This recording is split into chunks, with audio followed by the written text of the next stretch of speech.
Dans cette vidéo, on va parler d'Israël, de la Palestine, de Gaza et de Benyamin Netanyahou.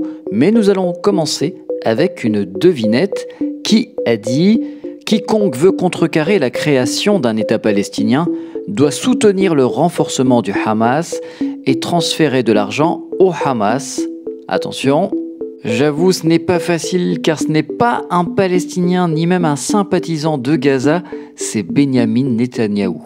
Il a fait cette déclaration en 2019 en expliquant que c'était la stratégie de son parti, le Likoud.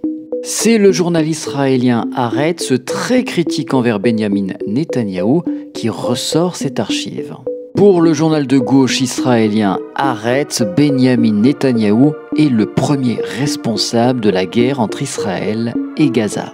Haaretz reproche à Netanyahou d'avoir attisé la tension avec les Palestiniens, en particulier à Jérusalem-Est, où vivent près de 300 000 Arabes israéliens.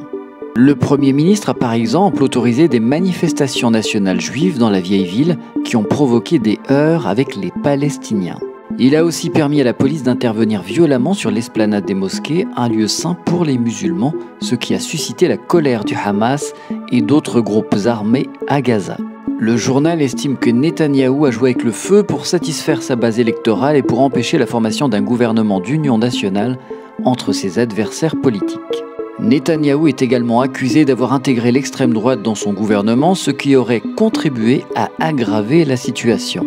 Le Premier ministre s'est allié avec le parti sioniste religieux qui prône l'annexion des territoires palestiniens et la discrimination des Arabes israéliens. Itamar Ben-Gvir, un député de ce parti, a déclaré que les Arabes sont des invités ici et qu'il faut leur faire comprendre qu'ils ne sont pas chez eux. Ces discours ont alimenté la haine et la violence entre les communautés juives et arabes en Israël qui ont connu des affrontements sans précédent ces derniers jours. Netanyahou a négligé la sécurité d'Israël au profit de ses intérêts personnels.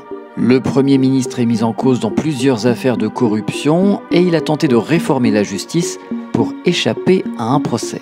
Pour cela, il a remanié plusieurs fois son gouvernement et a nommé des ministres inexpérimentés ou hostiles aux services de sécurité.